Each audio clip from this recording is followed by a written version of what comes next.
ഈ കേരളത്തിനോടൊപ്പമാണ് ഞങ്ങൾ എന്നാണ് ഞങ്ങൾ സെൻട്രൽ പോയി പറഞ്ഞത്. പിന്നെ കേന്ദ്രം അവഗണിക്കുന്നു, ഈ അവഗണിക്കുന്നു എന്ന് നിങ്ങൾക്ക് പറയാൻ ഞാൻ ഒരൊറ്റ കാര്യം ചോദിക്കട്ടെ സ്മൃതി.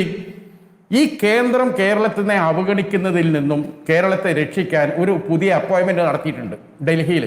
KV തോമസ് എന്ന മനുഷ്യനെ വലിയ തുക പ്രതിഫലം നൽകിയിട്ട് വലിയ സ്റ്റാഫുകൾ, ഔദ്യോഗിക കാറ്, വീട്, സംവിധാനം, ഈ അടുത്ത അസംബ്ലിയിൽ വെച്ച കണക്ക് പ്രകാരം കോടിക്കണക്കിന് രൂപയാണ് ചെലവായത്.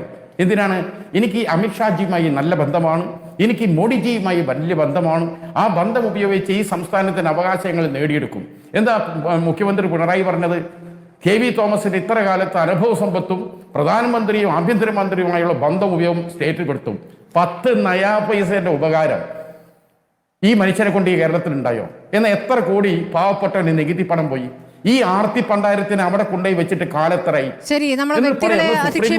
എന്തിനു സുപ്രീം കോടതി പോയി?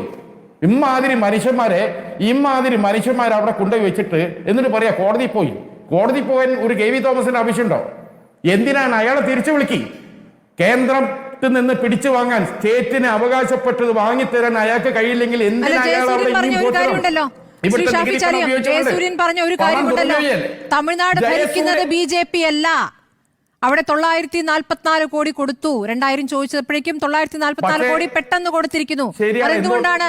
അവിടെ അവർക്ക് അത് മാനേജ് ചെയ്യാൻ അറിയാമെന്ന്. അല്ല, ഒന്ന് തമിഴരെ പേടിയവർക്ക് മനസ്സിലായോ?